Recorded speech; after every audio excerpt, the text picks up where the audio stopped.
How you guys the girls doing today? Tips and 9 when they here, and in this video we're talking about the 2018 development plan for Escape from Tarkov. Let's do it. She say, do you love me? I tell her only partly. I only love my bed and my mom. I'm sorry. 50 dub, I even got it tatted on me. 81. How y'all doing? Like I always say, I appreciate every single one of y'all stopping my video and watch. Y'all just aren't subscribers or viewers, y'all family, and I appreciate it. If you are new to my channel, just make sure to subscribe and like. Also, make sure to check down at the very bottom for social media, baby. Alrighty then, y'all. So right here, even though this is like a week or two behind, we're going to be talking about the development plan. Now, a lot of things are going on in the forums and just around the community in general when it comes to Escape from Tarkov, mainly because of like, the whole netcode issue and the way like, Nikita responded and, just like get, clips, multiple clips of big streamers having problems with the netcode and optimization and a whole bunch of things like that. So in this video, this came out a week or two ago and they're just talking about everything they expect to happen in 2018. We're going to go over this right now. First and foremost, we're preparing the launch of the open beta testing. To make sure everything goes smoothly with this launch, we are now polishing the game's technical aspects above everything else. Namely, now before I go off on this list, y'all, I just want to let y'all know personally, and let me know in the comments below what you think, but this is going to take a extremely long time, and I hope that they are not saying that they're going to this is going to be fixed completely, by the time they release open beta. I mean, I'm thinking that pretty much what they're saying is, they're going to release open beta and they're going to be working with this throughout the year, fixing all possible errors that break the gameplay or game, errors that cause drops in performance, errors that make the game crash, that prevent you from playing further, like inventory related bug, things like that, technical errors that really occur but didn't allow the player, didn't allow playing either. They're optimizing and fixing the netcode, striving to eliminate the cases of desync, reduce delays, and get rid of disconnects. This is the major thing for most people, y'all. Like I said, the netcode. Part of the works have been already done, significantly reducing delays with the process is ongoing. We are also working on matchmaker adjustment, increasing its accuracy to ensure the minimum latency for players. Servers get optimized as well in terms of CPU use, memory and traffic, allowing to use the resources of server machines with more efficiency, improving the overall quality of online play. Fixing server-side issues that lead to significant drops in performance of server application, resulting in consecutive desyncs and disconnects. Now, this is coming up right here. Game performance. I found this one. I had to set up for this one. I found this one, y'all, really interesting. That they're able to pinpoint this, and let's just hope this fixes it. Investigating and repairing all possible causes of abnormally high CPU load. EFT is putting CPU under quite a stress, and the main causes of low performance are the following: physics, animation system, and game logic. CPU-based graphics processing. The first two reasons take up more than half of the overall game performance, so we are focused on fixing and optimizing these components. We are refactoring physics, optimizing animation systems, and simplify the animation events. That's pretty interesting, y'all, to see that it's pretty much CPU. So I wonder what like GPU based, how they're gonna, what they're gonna do about that. We have introduced a new additional means of optimizing locations. For example, the new interchange location is done full employment of the new methods, and after its release, we'll be sure to optimize all the old maps as well. Okay, so pretty much what they're saying is that they're optimizing interchange to the best of their abilities, and we're going to see how interchange runs once it comes out. In general, we can say with confidence that there's still a considerable potential for optimization. Yes. All right, so pretty much this right here, we're not going to read this. This is just balancing everything in the game, adding new content and features, blah, blah, blah, interchange, it's telling you, what we already know about. A new version of Unity, engine developer, blah, blah, blah. EFT will be continuing to go down hardcore the road with ceaseless improvement of realistic component. In other words, the game will be more realistic and hard. The design degree of immersion realism, we already knew this. Time consuming magazine reloading. And we're not going to read through this verbatim. We're just going to skim over it. But time consuming magazine reloading. This feature will be implemented when in a raid. You will not be able to instantly reload the magazine with cartridges. Loading every cartridge will take time, and it can only be done in the inventory. Same goes for unloading the ammo from a mag, though time required to unload one cartridge is less than time required to load it. Later on, we will add special animations of loading and unloading ammo. This feature is closely connected to another innovation. The exact values of remaining ammo will be removed from inventory. You will need to use the option of checking the number of rounds left in the magazine and in chamber. So, loading and unloading will be affected by the character's health condition. Wow. Skills and then weapon mastering. Outside the raid, ammo will be loaded, unloaded immediately, and the numbers will always be determined precisely.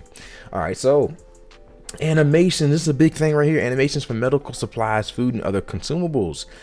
Such items are now used in the background while you can keep firing, which is of course absolutely not realistic. In the future, you will not be able to use weapons while getting treatment or eating. Now, let's talk about that for a second, y'all. That is going to be major. That's going to be holy shit. I mean, to a certain degree, and let me know in the comments below what you think about this. But I'm on the fence with that. Medical. Of course, at the very end of the day, even though this game is going to be extremely realistic, it is a game, and we have to realize that. We have to remember that. I feel like I feel like it'll be a good thing. I'm not like on the negative side of it. I feel like, yes, if you get shot at and you are taking damage and you are wounded, you should not be able to just spam a button. You have to go and cover. Like, I understand, what they're coming from. You just don't magically heal up in the real war.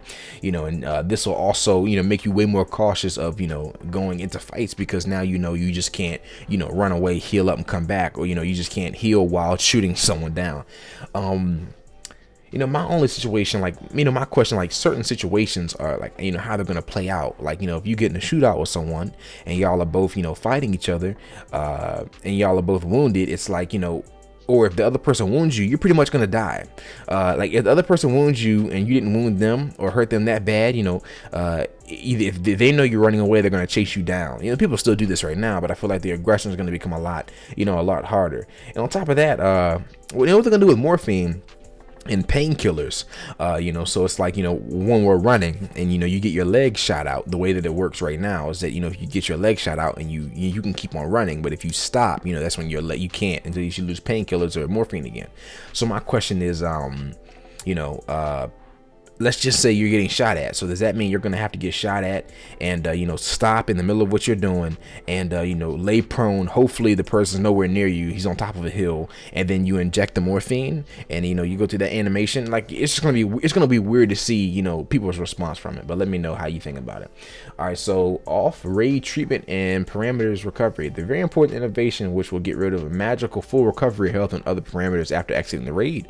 Now the health will have to be improved after the raid, either by waiting a certain time to regenerate or by using medical kits, food, and water. Health rehabilitation rate will be connected to another major feature, the hideout.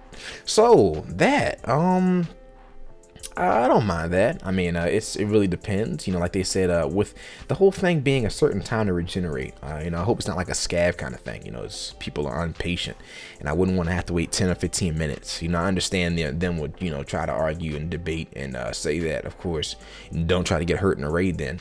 But I can see they're definitely pushing towards the more realistic and the more avoid getting shot at all costs. Like they're punishing you. Getting shot at something serious. So it's not just run around and I understand what they're trying to do. Okay, so smoke grenades. We already have prepared models, animations, and effects of smoke grenades, both Western and Soviet Russian. They will be useful for creating smoke screens in dangerous situations. The smoke is physically adequate and great at filling up indoor premises. I'm gonna like that.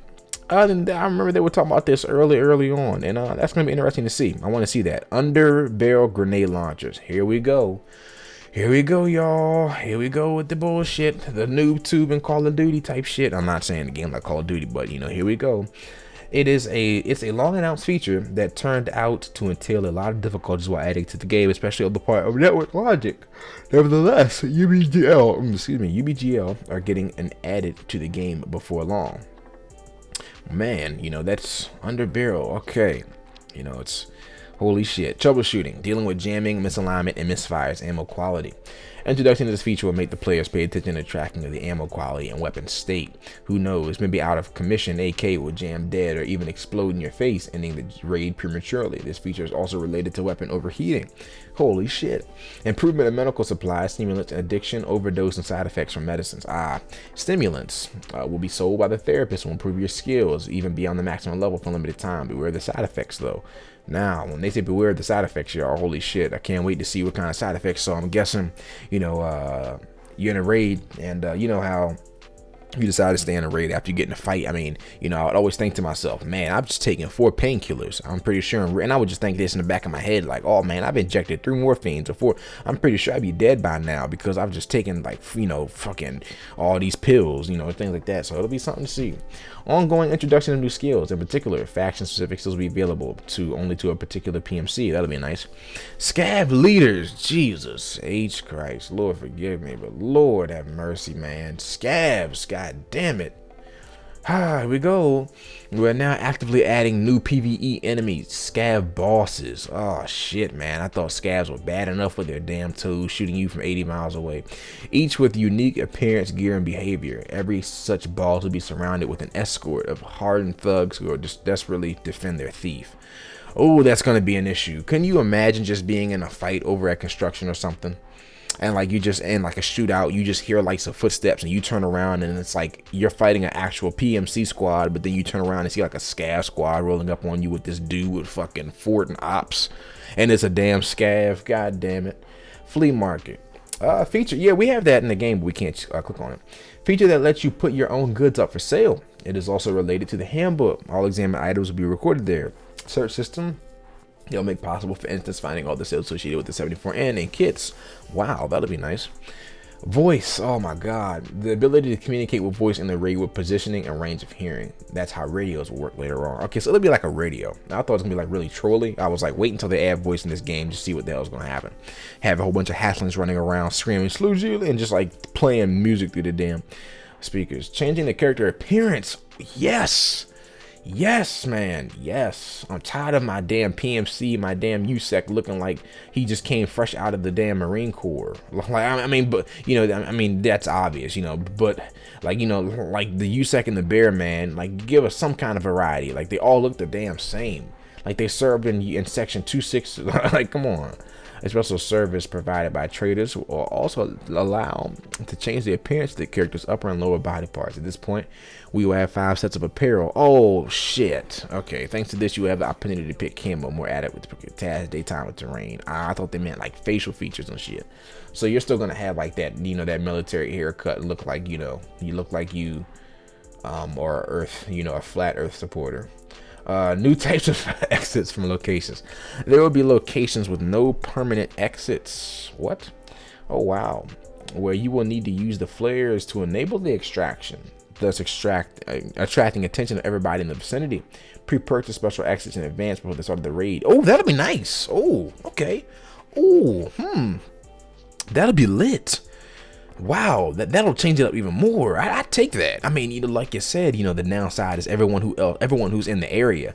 I don't know if it'll be like a, you know, like a division kind of thing. Like when you spark the flare, like it'll just let everyone on the map know. Like it'll just a big notification, or like it'll be probably realistic. Like you'll hear the flare, like you'll hear someone lighting the flare up, and you'll see it up in the air. You know, shit. That's you know. It's like either risk going to the normal extraction and having someone be camping there or in a bush or whatever, or you know, make your own extraction and have to defend it. I'd probably go with the latter.